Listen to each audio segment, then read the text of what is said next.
The story begins in a small village in Thailand, where a strong young man named Ming Ting lives, a master of one of the world's most powerful martial arts, Muay Thai.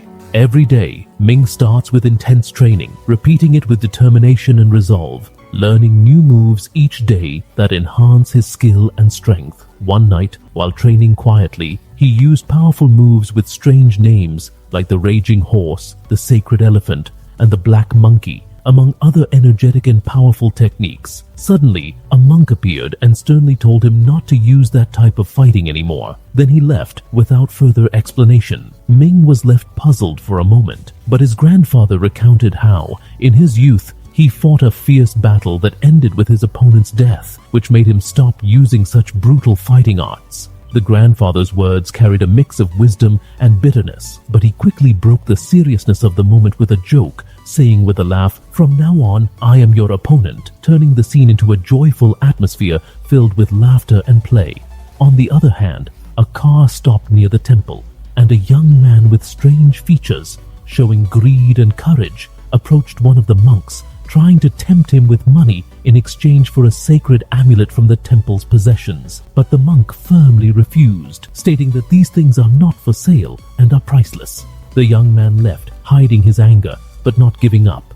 In the stillness of the night, as silence enveloped the village, the grandfather heard strange sounds coming from inside the temple. He crept forward cautiously to see what was happening. To his surprise, he found the young man sneaking inside, striking a powerful blow to a statue's head, causing it to fall to the ground, unconscious.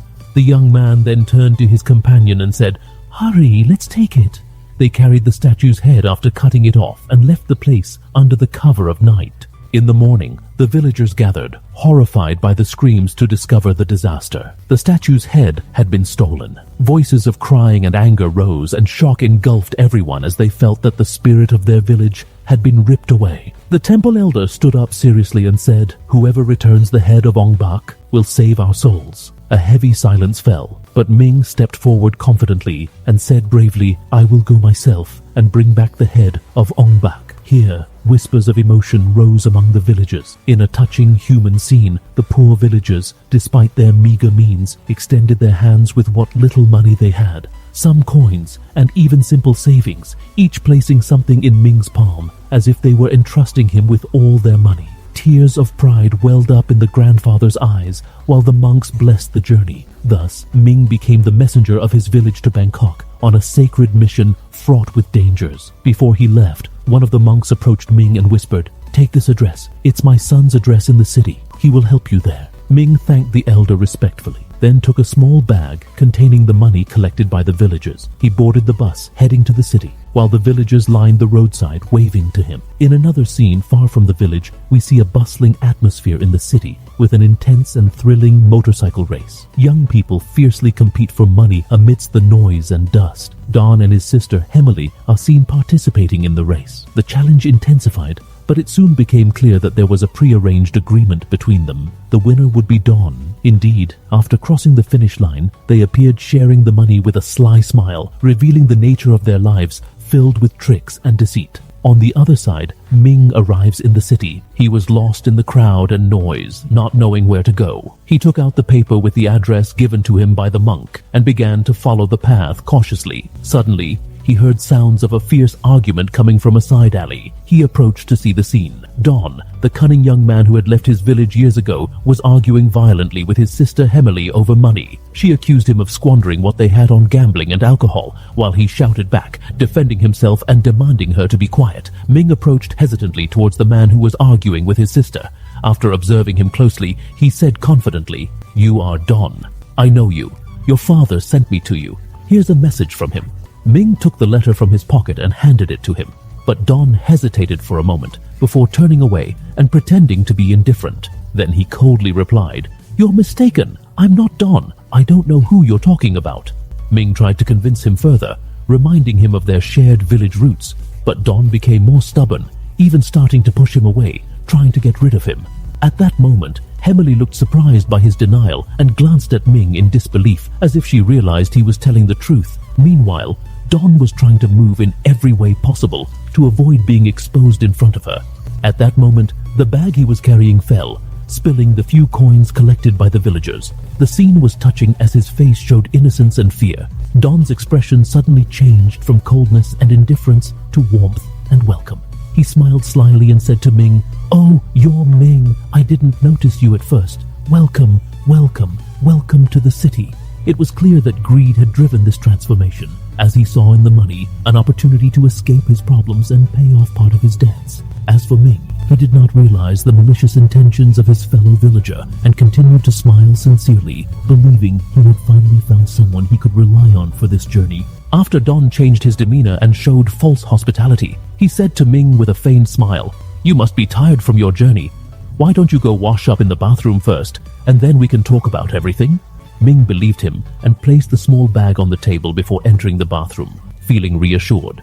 But the moment he disappeared behind the door, Don quickly turned, grabbed the bag, and rushed out without looking back. Seconds later, Ming felt that something was wrong. He hurried out but found the bag missing from its place. He looked left and right, then spotted Don running away.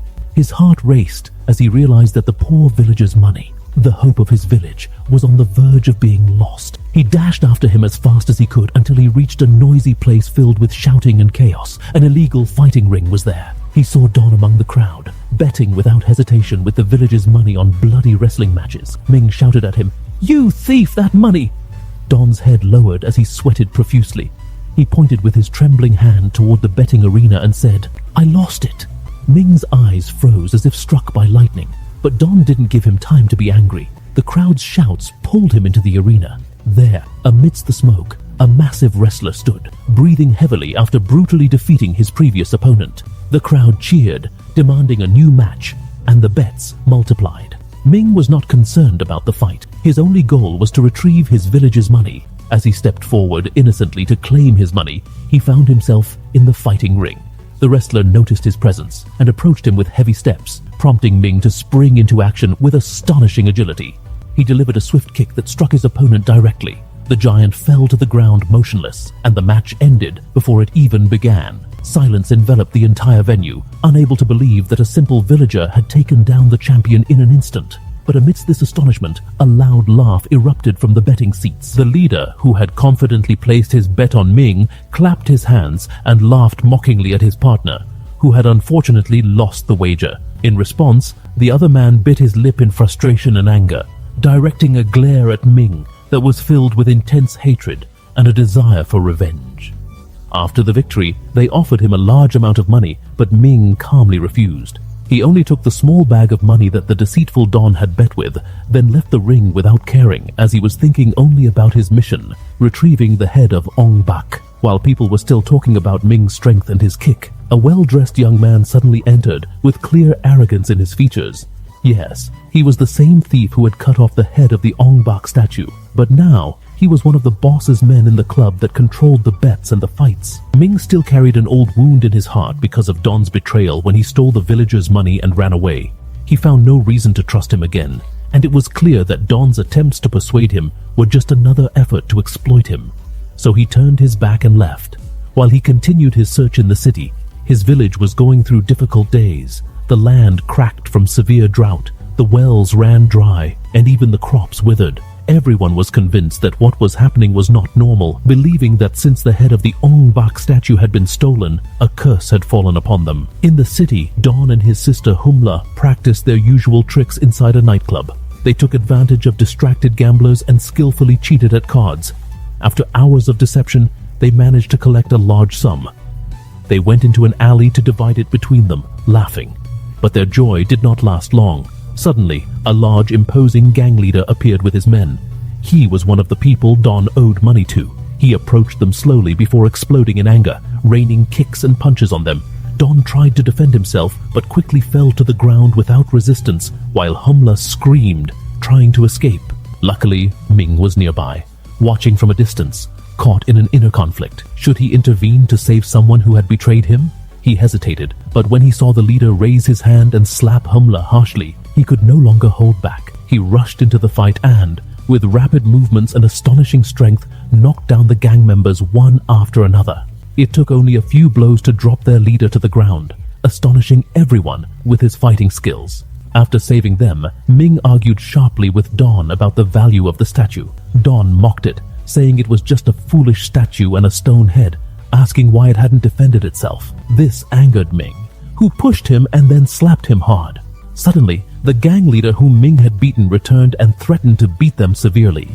In a comedic moment, Don tried to act brave, thinking the gang wasn't behind him, but he froze when he turned around and saw a crowd of thugs. A strange and hilarious chase began. Ming displayed his skills brilliantly, jumping over lines of people like a tiger, running over moving cars without losing balance, dodging attacks with unbelievable acrobatic moves, as if he were superhuman. The entire scene was a mix of comedy and excitement, while everyone chased Ming, who proved himself a legend and escaped the pursuit. After that, Ming and his friends went to the fighting club, searching for the young man who had stolen the head of Ong-Bak. Suddenly, one of the gang members spotted Ming and told his boss that he was here, and the betting began once again. Inside the ring, the massive fighter invited Ming to fight, but Ming's only concern was retrieving the statue's head. He remained silent, showing no interest in the fight. This attitude provoked the fighter, who began shouting insulting and sarcastic remarks about Thailand and its people. He even went so far as to mock its women. With blatant arrogance, he grabbed a Thai dancer from the club in front of everyone and began harassing her violently. At that moment, a brave young man from the audience, who also appeared to be Thai, rushed forward to defend her. But the fighter showed no mercy. He rained brutal kicks and punches on him until he knocked him to the ground, nearly taking his last breath. In that moment, Don and Humla could no longer stand by. They turned to Ming, begging him to intervene and save the young man and the girl from the clutches of that human beast. Ming finally decided to fight and stepped into the ring. He removed his shirt, revealing his toned body, declaring he was ready to face the powerful opponent. The crowd erupted with cheers, while the boss smiled slyly and decided to double the bets to increase the excitement. The match began.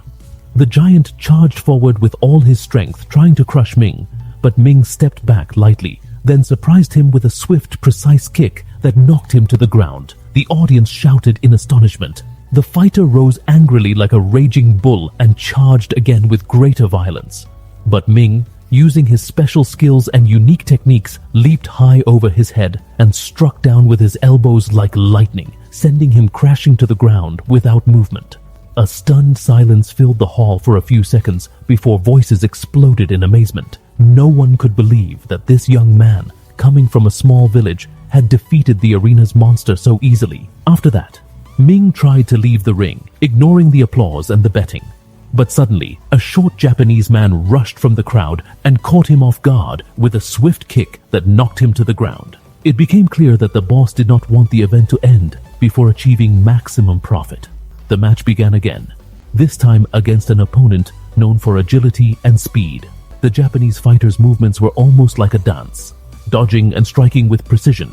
But Ming remained steady, focusing his gaze on his opponent's feet until he found the right opening. He lunged forward with an elbow strike to the head, followed by a powerful knee to the chest that dropped him to the ground. The fighter stood up, trying to continue, but he couldn't keep up with Ming's speed, who delivered a swift finishing blow that completely defeated him. The man raised his hand in surrender amid the crowd's cheers. But as soon as Ming turned away, the deceitful Japanese fighter tried to attack him from behind. Ming leapt high and struck him with his knee in the chest, sending him crashing down motionless.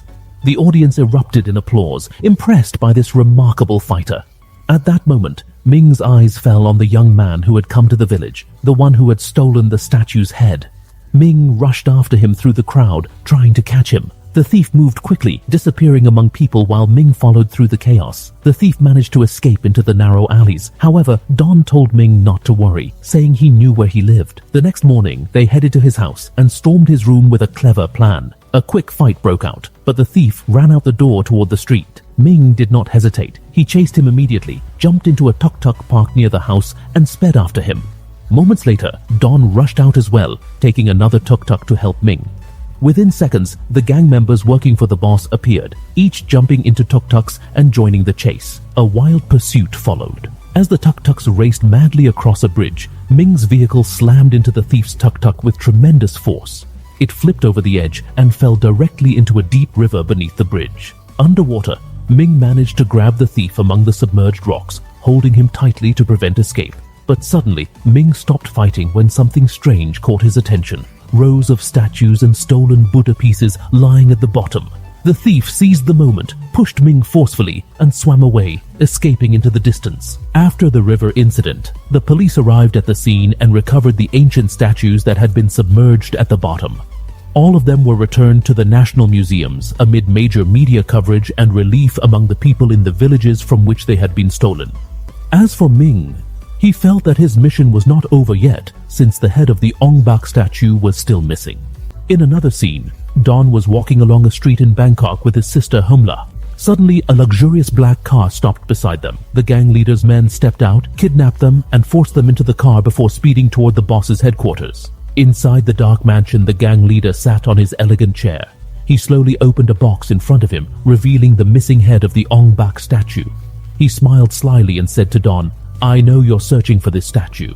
Tell your friend Ming that if he wants it, he must face my personal bodyguard in a fight in the ring, a fight to the death."